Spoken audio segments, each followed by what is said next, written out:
हाल ही में भारत सरकार ने ऑनलाइन गेमिंग विधेयक 2025 को पारित किया है, जो ऑनलाइन गेमिंग उद्योग को नियंत्रित करने के लिए एक ठोस कानूनी ढांचा प्रदान करता है।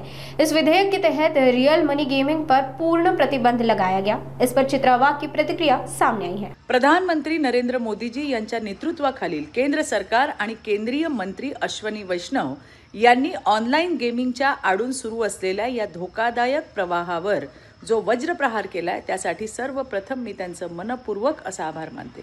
ऑनलाईन गेमिंग ही फक्त मजा नाही, आज ती व्यसन, फसवणूक आणि कुटुंब उद्ध्वस्त होण्याची मोठी कारणं बनली आहेत। या डिजिटल सापळ्यात सगळ्यात जास्त अडकतात ती आपली लहान मुलं आणि तरुण पिढी। घरची बचत जुगाराच्या आहारी जाते, पालकांच्या डोळ्यासमोर लेकरं हतबल होतात आणि कित्येकांनी तर यामध्ये आत्महत्येचा मार्ग पत्करलाय।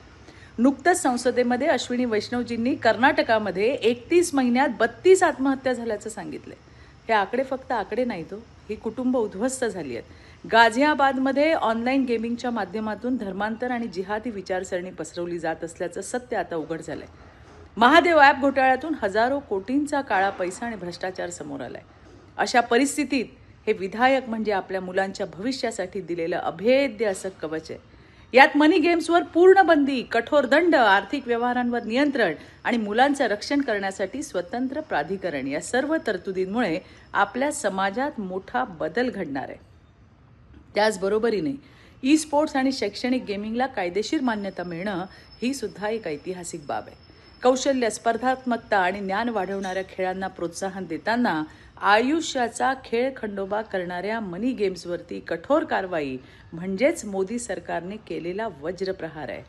सरकारने उचललेलं हे पाऊल म्हणजे आपल्या मुलांचं भविष्य सुरक्षित, आपल्या तरुणाईला योग्य दिशा आणि आपल्या समाजाला डिजिटल गुलामगिरीतून मुक्त करण्याचा निर्णायक टप्पा आहे।